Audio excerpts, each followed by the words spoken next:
us to have? Yeah, of course you can make it stronger. That's our whole job, is to make it stronger. Because your question is much deeper than you even think. Yes, it is emanat from Allah, but you cannot say, well, I have weak strength because you gave me weak strength. So don't blame me if I have weak strength or faith, because you are the one who gave me the faith. That becomes a shaitanic. Because there is what Allah has and what He gives to us, not from Himself, but some of His sifats. Just because we see, it doesn't mean that Allah sees the way we see. And Allah is making it clear that everything in creation also sees. From the smallest insects to the biggest, they see. Sometimes they have eyes, sometimes they don't have eyes. Yes? So, even amongst the senses, don't get locked into just the 5 senses. We think that just like this is all that there is. No, there are other kinds of senses also. And so, what Allah gives to us is the best. We are ummat of the Prophet ﷺ. Our faith, we are part of him, is the best. So, that again is emanat. So He doesn't, Allah subhanahu wa ta'ala is not like us. He gives the best. And He's telling us to protect it. Whether it is through holy people, holy books, our intelligence, our conscience, always there's there. Guides. All these are guides. Why we need to protect it? Because we are in enemy territory. That's why you need to protect. Why we need to protect? Because Shaitan made a deal with Allah. In pre-eternity, I will bring them all to hell. And Allah is saying, watch out for Shaitan. He is your open enemy. There is an open enemy and there is a hidden enemy. Open enemy is Shaitan. Your hidden enemy is your ego. Open and hidden, which one is more dangerous? Huh? A hidden one is more dangerous because you don't know where it is. You don't know when it's going to strike. So, in the most distinguished Naqshbandi order, we are concentrating on the hidden enemy. Focusing on the heart. The heart, it is a secret from Allah. And if you are not going to clean the heart, like so many are concentrating on Arabic language, Quran, they're concentrating on study, they're concentrating on studying Aqidah. They don't understand all these knowledges. It is through the mind, it is not through the heart. One day the mind can forget. What is the greatest curse that can happen to the biggest scholar? Is what? Is when he forgets. Can it happen? Of course it happens. But you think when you have faith that is in the heart will forget? No, the heart is different. The heart is the throne of Allah. So there is your responsibility now to safeguard it.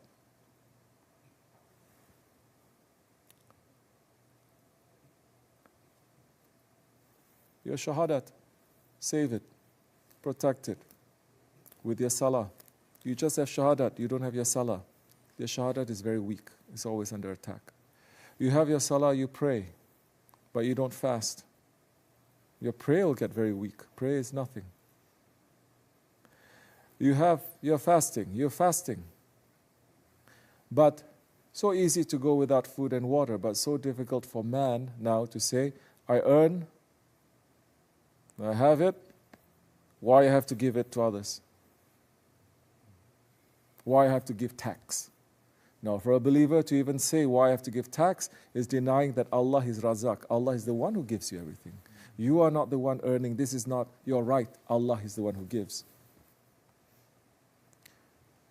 You're protecting now. You're protecting with your zakat now. Now you claim so many things. You go up and down. You go hajj back and you go fasting. You do so many things. But now when it comes to helping this one, especially for man, the dunya, you don't want to give.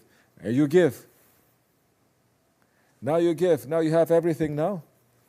Hajj is there. And Hajj is what? Give everything up now. Your family, everything up now. wear the shroud, leave everything, and come to Allah, a rehearsal of Judgment Day. You still say, I don't want to, I'm bringing there. Then that time you're not ready to meet Allah. Your labbaik does not count. Because you're not saying, here I am. You're saying, here I am, but also my dunya, but also my ego, but also my shaitan, but also my everything. Is no, Allah says, come to me alone. Leave everything. Now when it comes to love, you have your Islam, and it's to protect your faith, your iman. But if you don't have ihsan, it's finished. And ihsan now is remembering Allah, is zikr. Ihsan now is rabita, to the one who remembers Allah the most, who can also remember you. That is your guide. You understand? That what is the guide? The guide is showing you the way. What way? The way whom Allah has favored. Not the way that is disobedient or those ones. They are sirats also, but the way whom Allah has favored. Now, when you are concentrating on that, you're focusing on that, those ones, you don't forget them. Like I said before, your faith can be very weak. But if you bind yourself to something that is strong, you hold on to something that is strong, you become strong. Your faith can be weak as a hay, as grass that cannot even stand up, like a straw. But if you bind yourself to a granite, you bind yourself to a rock, you bind yourself to the strongest ones, as long as you don't let go, they will never let you go. And they are trying to remind us, look, you think you are the straw, but no, something that is in you is the same as us. Something that is in you is the same as us. As Maulana is saying, the whole universe is inside of you. Take that is inside of you, that identifies with us, and hold on. Everything else can go. But that love needs protection. That ihsan needs protection. That doing it because you see Allah. And if you don't see Allah, as if you see Allah. If you don't see Allah, know that Allah sees you. Now, what is seeing? Seeing means what? You are in the presence. You understand? It means what? It's already hadrah, you're in the presence. You understand? You are there, you're with them. And if you cannot see them, to know that they are in your presence. Sahabi Kiram, they built that love.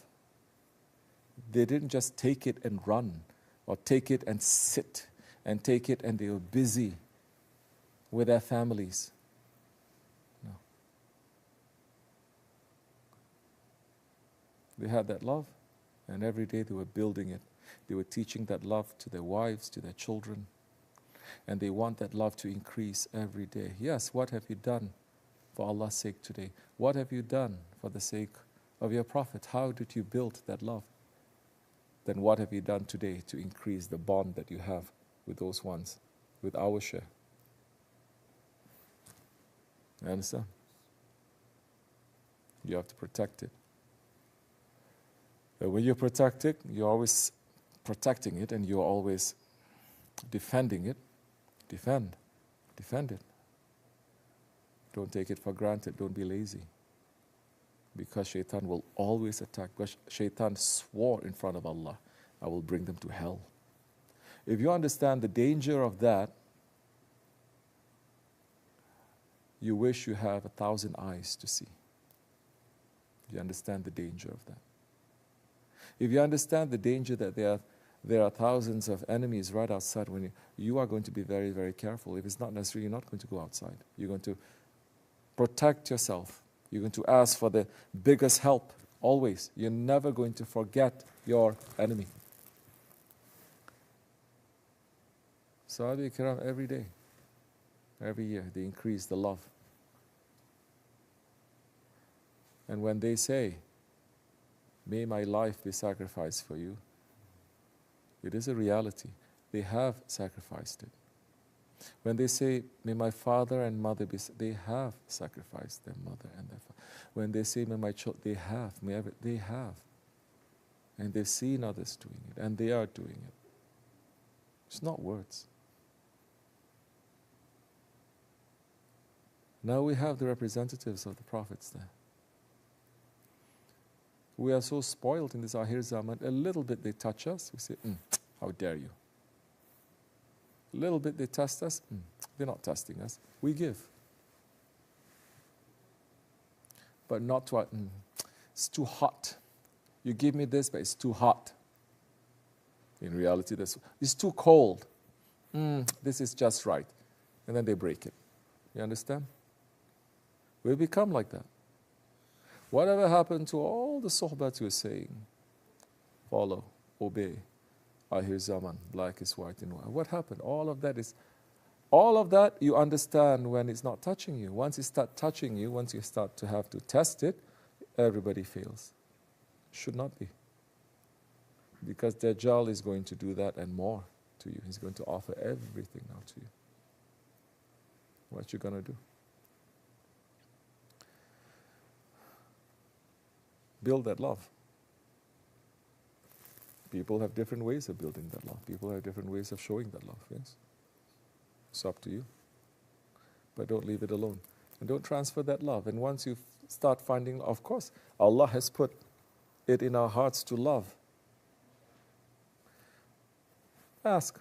I was thinking today, this one. You're putting so much heart into it. Did you forget Allah or not in that? Do you know that that doesn't belong to you? The one that you love doesn't belong to you. Who we love? Work, this, that, it doesn't belong to us. It doesn't belong to us. Wife, husband, they don't belong to us.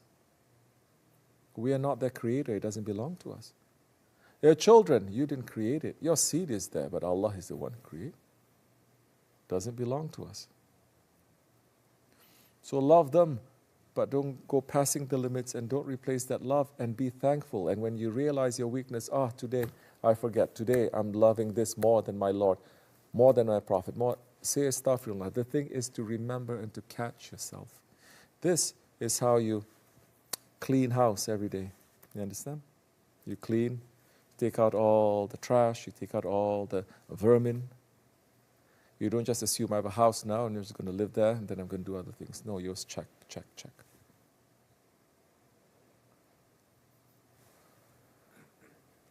Otherwise, it's not going to work. Your love is going to get very weak. And shaitan is always attacking. The enemy is always attacking. Of course, these days when we talk about loving your guide, immediately people say, it's a cult. They say this is too much, this extreme. This is, how you say that word? It's one like word that they use nice Arabic terms. They like it. People get very impressed by Arabic, you know. Extreme love. Ghulu. There's one. There's another one that they use also. They say, cannot be. Don't be. No, it's Allah. Still a human being. People coming up and saying, I believe in sheikhs, but they're still human beings, right? They still can make mistakes, right? I say, yes, you are right. Aren't you a human being also? Yeah, of course. Now, you're a human being, and they are human beings. You think you're the same? If they can make mistakes, how many mistakes you can make? That's why they're saying they are like red sulfur, they're like diamonds. Yes, men are stone, but they are highest level stone. We never say they are Allah. But to even think like that, why don't you say that of the Prophet too? Why not? The one who says, well, I love sheikhs and everything, but they're human beings also. At the end of the day, I trust only in Allah.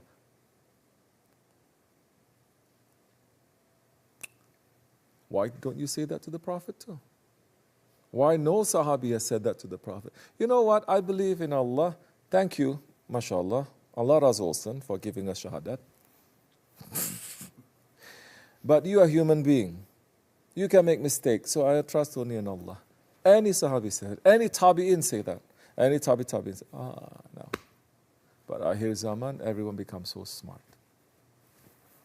Are we saying don't use your intelligence? This way is all about using your intelligence.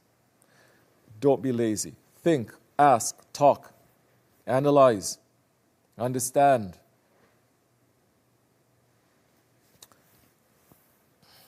Understand. If it's really trying to understand, is it stubbornness? Are you really asking questions, or is it your ego? Those things. It's important for us to know too. Otherwise, just like Shaitan, he's saying, I'm not disobedient, I'm just stating a fact. You understand? I'm not disobedient to Allah, I'm just stating a fact. The fact is, this is clay and I'm fire. I'm not being disobedient, I'm just saying, Allah is the one I'm going to make prostration to, not to this piece of earth. MashaAllah. So, we run away from shaitan and shaitanic qualities like that. The qualities of a believer. Sami'na wa ta'na. That's why the ayat of Amana Rasul, it is very important in our way. And if you didn't hear this before, let me say it again. Recite it at least once a day. You can recite it after every prayer, the last couple of ayats in Surah Al-Baqarah. Recite it. Shah Effendi saying, all the ayats Allah sent to the Holy Prophet ﷺ, through the Archangel Jibreel ﷺ. But the ayat of Amana Rasul, Allah gave directly to the Prophet ﷺ. I'm not talking about orders. Some say, oh, what about the order? And that's orders. To pray it is an order. Wahi, it is different. But the Amana Rasul, the ayat of that we recite, Allah gave directly to the Prophet ﷺ. And it's talking about the belief of who? Of the prophets and the Rasuls and those who believe. This is not about studying. They believe in all of them. They say what? We hear and we obey and we ask for forgiveness and we return to you.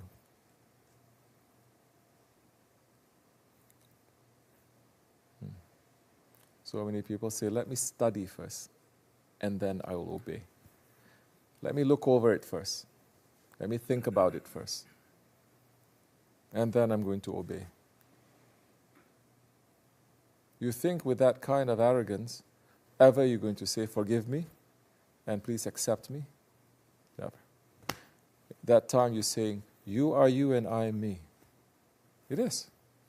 You have your opinion, I have my opinion. I don't have to bow down to you. Well, in this case, I question. That is not the faith of the ones who believe. Our faith is leaning, is being supported by the faith of the believers, by the awliya Allahs, and by the prophets, and by the Rasuls. And they say, we hear and we obey. And forgive us. And to you is our return. May Allah forgive us, inshallah. Al-Fatiha. Amen. Assalamu alaikum.